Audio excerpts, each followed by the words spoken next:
Good afternoon.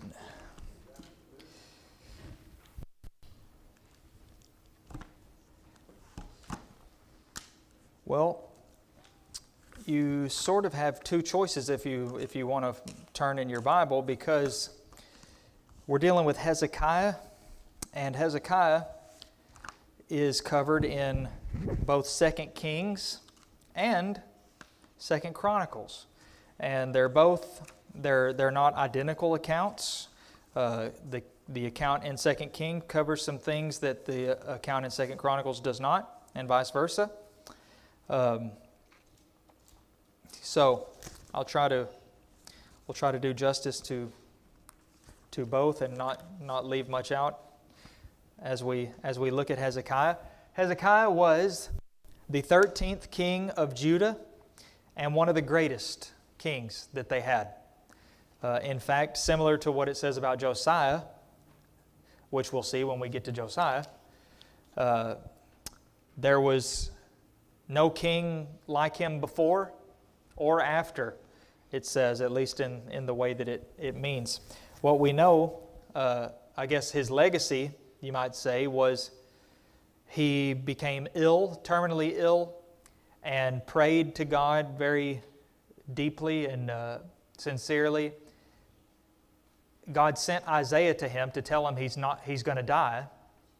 He prays with all his heart, and before Isaiah even leaves the place, he tells Isaiah, okay, turn around and go tell him that he's not going to die. After all, he answered his prayer and added 15 years to his life. So that is just the short version. But as we read through 2 Kings 18 and 19 and 20, and the Chronicles account for that matter, the first several, it's 2 Chronicles 29, the first, let's see, all of chapter 29, all of chapter 30, and I guess all of chapter 30. 2 Chronicles 29, 30, and 31 are all, for the most part, things that are not covered in Kings. So it is dealing with him cleansing the temple, restoring the temple worship.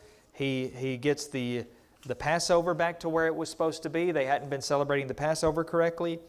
He organizes the priests as they were supposed to be. And all this is just things that the writer of 2 Kings just sort of skips over that. But here's what we do read, that Hezekiah did Jehovah according to all that David his father had done. So that's a statement that you want to see when you're reading through the Kings, because this was the rare thing. Far more often we will read that he did what was evil in the eyes of Jehovah, and not according to what David his father had done. Hezekiah, however, was not one of them. He was one who did do what was right in the eyes of God. He broke down it says not only the idols and altars of false gods, it says he broke in pieces the bronze serpent that Moses made. Remember the bronze serpent from that situation in the wilderness? That was still around until Hezekiah came along. He destroyed it. Important to Israel's history, wasn't it? Why would he break that? Well, if your Bible's open to 2 Kings 18, verse 4, you can find the answer.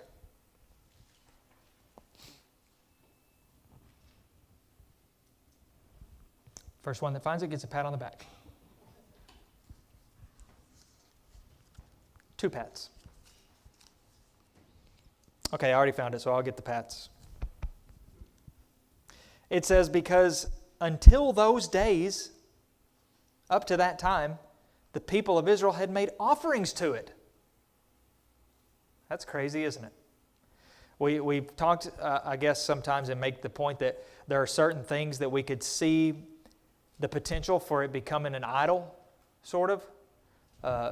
Even to this day, there are some things that it seems that it was probably God's providence that we don't still have, like the actual piece of parchment maybe that whoever wrote the letters for Paul as he dictated it wrote on. We don't have any of the originals. Probably a good thing now, since we know that the copies are trustworthy, because that thing would probably be worshipped to an extent, in one way or another. But this doesn't just say that it became a stumbling block or it became an idol to them. They actually made offerings to it. So it, in the most literal sense of the term, had become an idol, a false god in itself. So Hezekiah said, none of that. I'm getting rid of this thing too. Yeah. You know, one of the most encouraging things about Hezekiah, obviously from this verse and from his legacy of who his dad was. Yep. I mean, it lives out what Ezekiel said. You know, a man will die for his own sin and not the sins of his father. And obviously he lived in an environment or a circumstance in which sin was all around him, and yet he chose to follow God. Yep. I mean, every influence you read about in his history is negative, and Hezekiah, with the help of the Lord, overcame. Yes, he's an inspiration in that way because his dad was not a great man, not a good man at all. And he was not like his dad. And even more so, as we'll see, he had an even more wicked son. And while that's not as inspiring, it is at least, there's something there to make note of, especially with as it pertains to his dad. His father, most of the time, as we say, like father, like son, as a rule, that is very commonly the case. But it doesn't have to be the case. And Hezekiah is a good example of that. By the way, I've got written down here just a fun fact that Hezekiah was David's great grandson with 8 greats. I don't want to say them all. I'd lose count by the time I got there anyway, but 8 greats. Great to the 8th power. Grandson. I can't verify that. I'm assuming I verified it when I wrote that down, so that's just a fun fact that I didn't write down, but I see it written down in my Bible here.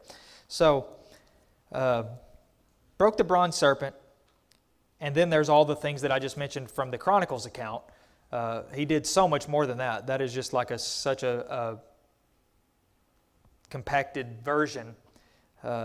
But we read further in verse 5 of 2 Kings 18, he trusted in Jehovah, the God of Israel, so that there was none like him among all the kings of Judah after him, nor among those who were before him. For he held fast to Jehovah. He did not depart from following him, but kept the commandments that Jehovah commanded Moses. And Jehovah was with him. Wherever he went out, he prospered.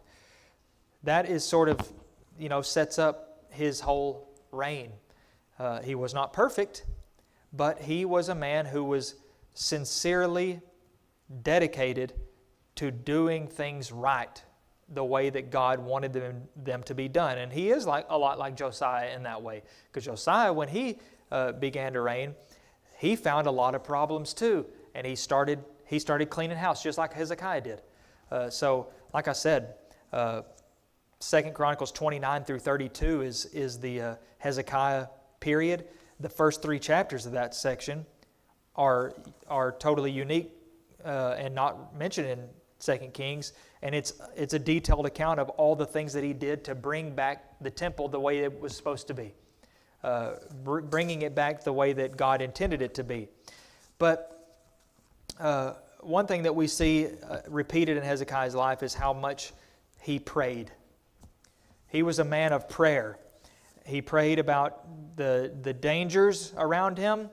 For instance, in 2 Kings 18, which doesn't come up until 2 Chronicles 32, the king of Assyria comes up against Judah. And he he prayed. In fact, it's... let me make sure I'm not getting them mixed up, the two mixed up. It says that Sennacherib comes to Judah. He is taunting them. They are about to sack the city. They're about to lay siege to it. And he's telling him, your God isn't going to be able to do anything for you. Don't. And he's telling the people, more importantly, he's not talking to the king directly. He's talking to the men out there, and he's saying, don't let your king deceive you into thinking that your God is going to save you. He's not going to save you. No God has been able to withstand us yet, and your God, why would your God be any different? And they asked, the men on the wall asked and said, please speak to us in Aramaic and don't speak in the language of Judah. And it's kind of an interesting thing because we might think that's the same thing. Obviously it's not. But they didn't want the people to be able to hear what they were saying. But the Assyrians made sure that they were going to understand what they were saying. So they kept speaking in a language that the people would understand to bring them to dismay. Well, whenever Hezekiah heard about it, he was dismayed quite a bit. It says he tore his clothes, he covered himself with sackcloth, went into the house of Jehovah, and he prayed. What was his instinct? Oh no, here we go. There's these enemies at the door. I'm going to the house of God.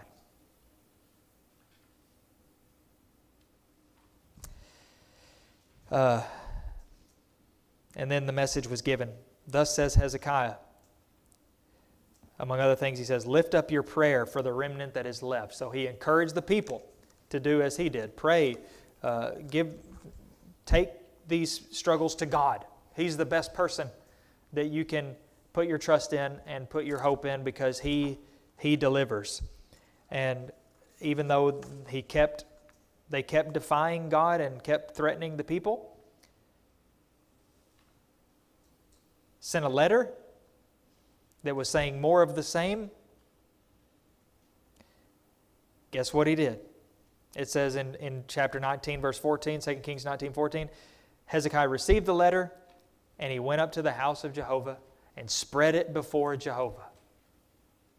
Spread that letter before Jehovah. What the letter said, what it meant, the danger they were in. He spread it. He sent it over to God.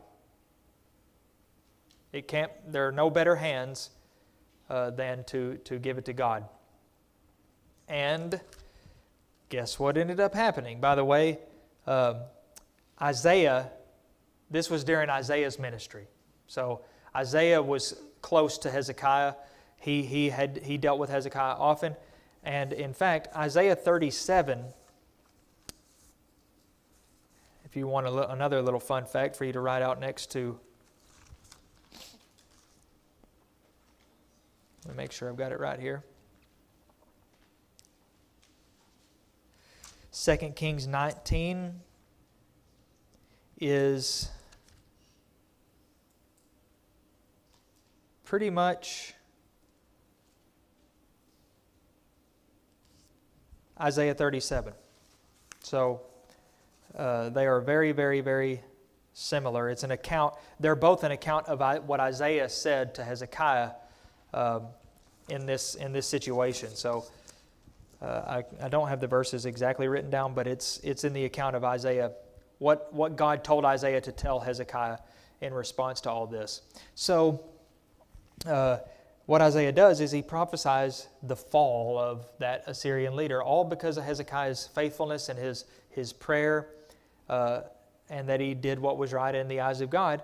God protected. They were filled with blessings basically during the reign of Hezekiah, and he did listen to them and give them deliverance against their enemies.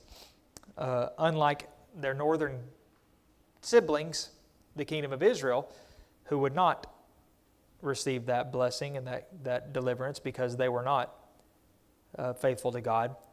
So Isaiah says the leader of these Assyrians is going to fall.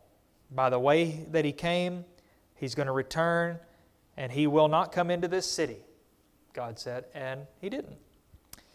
But what's even more amazing is that very night, the angel of Jehovah killed 185,000 Assyrian soldiers. And when the people got up the next morning, if they were to walk out on the wall and look out at the encampments of their enemies, they were all dead bodies. The crows were going to eat well, and the vultures, I guess, would be eating well. 185,000, yep. It's interesting that it was the angel of the Lord that did that, because earlier the Lord said that he would put his spirit in him, in the king, that will cause him to believe Yep. the rumor, and he'll head back to his country. So God puts a whole force in. Yeah, it's a good little, an extra piece of information, I guess, about God's providence and how unfathomable it is.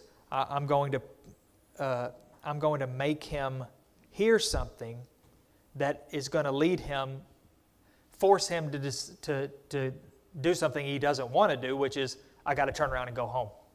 Because here, they're already here. They're camped outside the city. I mean, it's theirs to take. It's going to take time, but there's not much they can do against them. But God made something happen so that he had to go home. He had to turn back around and leave. And the account actually goes ahead and tells us that how that ended is that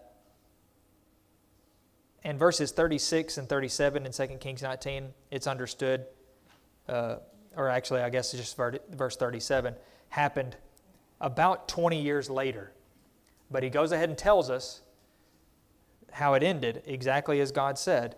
He was worshiping in the house of Nisroch, his god, and his 2 sons walked in there and killed him with the sword. And then that was the end of him. So God's providence is pretty powerful, and especially when he's doing it for his people. But chapter 20 of 2 Kings is where the legacy, I guess, Hezekiah comes into play, because it says, in those days he became sick and was at the point of death. He was about to die. He was so sick. And here comes Isaiah with a word from God. You better set your house in order, because you're not going to recover from this. You're going to die. And it says, then Hezekiah turned his face to the wall and prayed to Jehovah, saying, please remember how I've walked before you in faithfulness and with a whole heart. I've done what's good in your sight. He wept bitterly, it says. And it says, before Isaiah had gone out of the middle court, God came to him again and said, turn around and go tell Hezekiah, I've heard your prayer, and I've seen your tears, and I've changed my mind. I'm going to heal you. In 3 days, you'll be coming up to the house of Jehovah. He says, I'm going to add 15 years to your life, and you will not see the Assyrians take this city. And in fact, the Assyrians never took that city. It wasn't until the Babylonians that ended up taking that city. But he's telling him, it's not going to happen in your lifetime. I have heard your prayer. I have seen your tears. Just because God is all-knowing and all-powerful and infinitely holy does not mean that he can't change his mind. Doesn't mean he was wrong before. He has every right to change his mind, and he did here. I will add 15 years to your life. But it says he asked for a sign, and he gave him the sign. He turned back. he said, let the shadow go back 10 steps. So God made that happen we won't get into the details of that, but that was God showing him that it was going to happen, just like Gideon and the fleece outside the tent. It's let's see, let me find the account in 2 Kings here, if it says anything at all. Because in 2 Chronicles,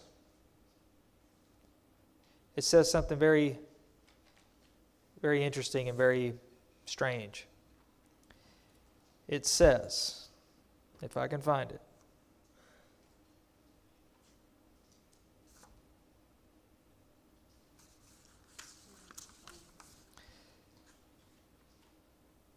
okay, I don't, whether this is the same,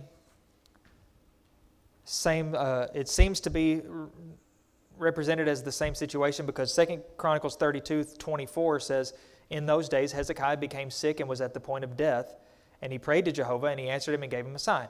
Okay, that's a short version of what we just looked at.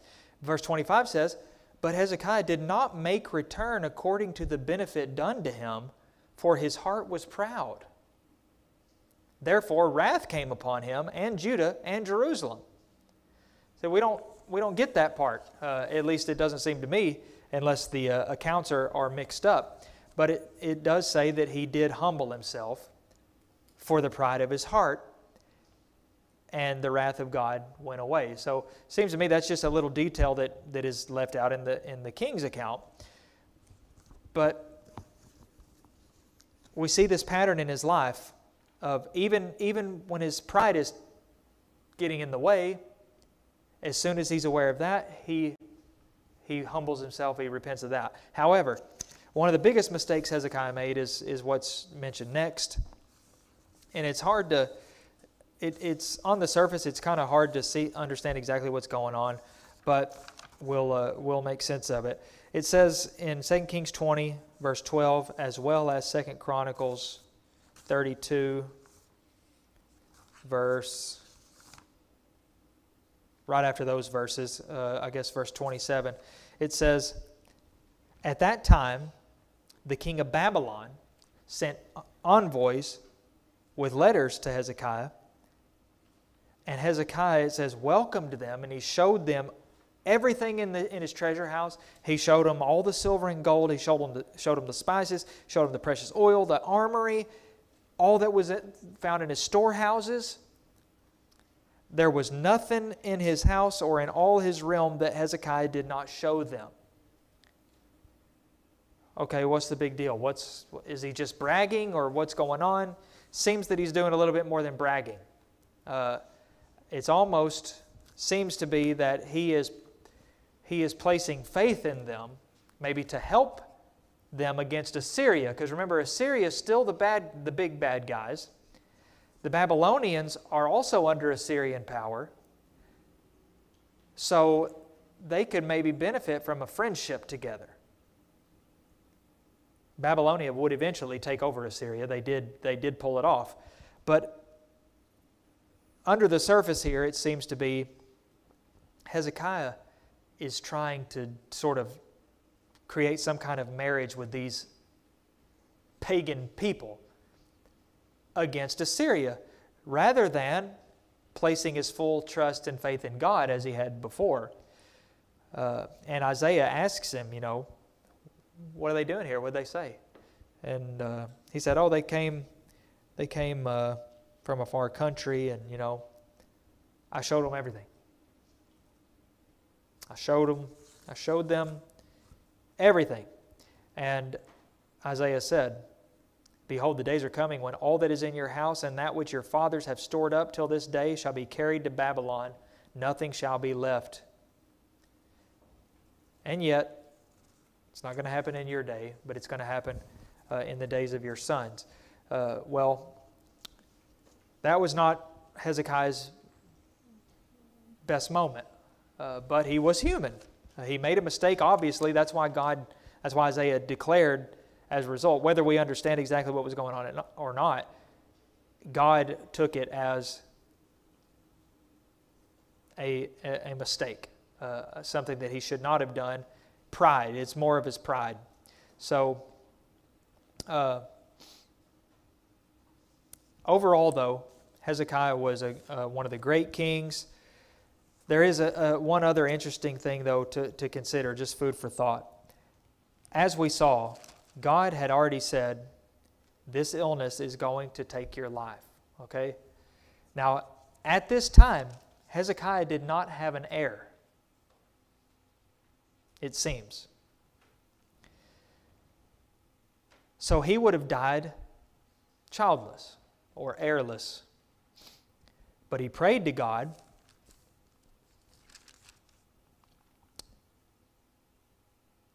and God granted his prayer and gave him 15 more years. And if it is the case, as it has been pointed out, that it was after that Manasseh was born, 3 years later. Manasseh was the worst king Judah ever had. And he had the longest reign of any king that Israel or Judah ever had. Not a good combination. The worst, most wicked king, and he reigned for 55 years. I don't know, how much we can say about this, except maybe, one lesson and application is be careful what you pray for. Because if you think about it, it may have been better for Judah if Hezekiah would have died from that illness. Because there was at least a chance that they would have avoided 55 years of the most wicked king that they ever had. So God's instincts are better than man's instincts.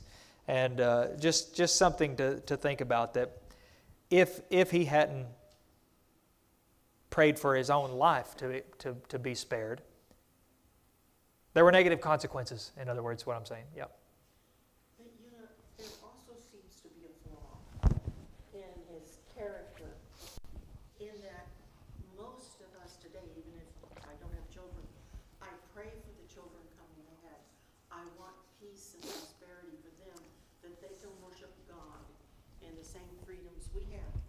Hezekiah gets the news, while you're alive, things are going to be okay. But boy, when you're gone, and he's perfectly fine. Yeah, it says he thought to himself, hey, who cares if it's not going to happen in my day? Yeah. I'm good and happy. I'm like, good grief. Yeah, so maybe there's a selfishness there, Self-centered. in some respects. Maybe an inclination to that sometimes he didn't always overcome, and sometimes it overcame him. That may be an explanation for some of this, which that's just because he's human. Nobody is all strengths. There are weaknesses there too. But I just thought that was fascinating to think about how, because I'd never thought about it before, if he had died from that, and who's to say that God wasn't looking out for Judah by Hezekiah coming down with this illness, but because he prayed to him, God extended his life anyway. You got a problem? God knows what's best. So if it was best for everybody that he died, he wouldn't have, it's not like God has to grant your prayer. No, he doesn't have to. If that's not what's best. That's not. But sometimes he does. It's not his will. Look at the fact when they demanded a king. God said, you will not have a king, and I'll tell you why. This, and this. You will turn away from me. I do not want you to have a king. They demanded a king. He said, okay, fine, take a king. That's different though. It's different. It would be like. He let them have a king, even though he knew that it was going to be bad for them. I'm talking about in this case. And in this case, he let him have 15 more years, even though it was going to be bad for him. Not bad for him, Bad for everybody. Yeah, that doesn't. But at the same time, Manasseh didn't have to be evil, but he ended up being evil. So, yeah, he still had free will to not be evil, but in retrospect, in hindsight, he whether it works that way or not, it would have been better for Judah if Manasseh had not been born, and he wouldn't have been born if Hezekiah had died from that illness. So I'm not saying that God, not making any indictments of God, but it is true that if he would have died, then Manasseh wouldn't have been able to reign for 55 years in wickedness, if that timeline is correct. Okay, lessons from Hezekiah. We are not destined to repeat the shortfalls or shortcomings or failures of our forebears. That's what, like Joe pointed out, Hezekiah had a wicked father. And, if he had been wicked too, there are some people maybe that would have made excuses for him and said, hey, what kind of chance did he have? Look at his dad. He didn't have a chance. How can you have a chance with a father like that? Well, he did have a chance, and he did overcome. He did not walk in the steps of his father. And, the tragedy is his son did the same thing that he did, just the other way around. He didn't walk in the steps of his father, but for the worse instead of for the better. But it is true that there are. We do come from our parents, so there are things in us that are from them, even in a literal biological sense, which also sometimes translates to personality traits and character or dispositions and things. But that's not to say that we can't overcome whatever weaknesses may have been given to us from our parents. Just maybe for a most extreme example, a mother who does drugs or drinks alcohol when she's pregnant. That is going to affect that person for the rest of its life. But that's not to say that I'm an alcoholic because my mom drank alcohol when she was pregnant with me. No, you don't have to be bound by the things that you get from your parents. You have the choice. It may be harder for you, but you can do it. Hezekiah did it, and we can do it too. We are not doomed. If our parents are atheists or unbelievers or whatever they are, we don't have to be like them. We can rise above. Yep. Actually, it's a command from the Lord that says when you take up your cross and follow Him, that means it doesn't matter what you've been taught, good or bad, or what you've heard, good or bad, or whatever. You pull that up, and whatever He says in His book, you follow that. I mean, He commanded it, so you have to. Yeah, just the fact that Jesus, if you want to follow me, you do this. And that applies to everybody, so has nothing to do with where you come from or who your parents are or anything, what you've experienced. You have the ability to either follow Jesus or not, regardless of what you've been through before or anything, regardless of anything. Number 2, God listens to the prayers of His people. We can take that lesson from so many. We did last week actually with Hannah, and God listens to the prayers. He answers the prayers of His people. Even, one as selfish as we might view it as Hezekiah's. I just don't want to die yet. That's all it was. You compare that with Paul, when he thought he was about to die, and the only thing that kept him even considering not wanting to die yet was other people. It'll be better for me if I go ahead and go, but for your sake, I think it'll be better if I stay. Hezekiah's only thing was, I don't want to die yet. And we can't really fault him. I don't think any of us want to die. But still, it was just for him that his prayer was made, but God granted that prayer because he was one of his. And he was faithful and did what was right in his eyes. He wasn't perfect, but he did what was right in the eyes of God. Number 3, putting faith and trust in God is the wisest choice in every single situation. No matter what your whatever situation you're in, the best choice you can make is always going to be that. To put your faith and trust in God. And it's whenever he stopped doing that that things started going south. He started flirting with the Babylonians, and all of a sudden, wasn't as great. Number 4, even the godly can fall prey to the afflictions of this life. Illness. Just because you do what's right in the eyes of God does not mean that you're never going to suffer anything.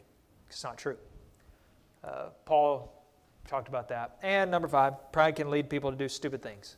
In fact, it does lead people to do stupid things. Foolish things, like putting your trust in somebody else, or not fully humbling your heart because of this or that. But overall, Hezekiah is a great example of at least recognizing when things are not as they should be in God's house, and making great efforts. If I didn't point it out, but if you notice in 2 Chronicles it says in the first year of his reign is when that started, and by the time it catches up with the account in 2 Kings 18:13, when Sennacherib comes and the 185,000 are killed, that's his 14th year. So he spent many years, it seems, restoring the temple worship and getting things in order. It was a very long and laborious process, but he knew it was important and it needed to be done, and so he didn't shy away from it. All right, any other comments? Okay. Just one. Yeah, it did not come from my parents, but it did come from a preacher somewhere that I fortunately can't remember his name. But he said that the verse about changing the steps, going back 10 steps, is why we have leap year. Because it changed the time so that it doesn't go, you don't have the same number of years in every year.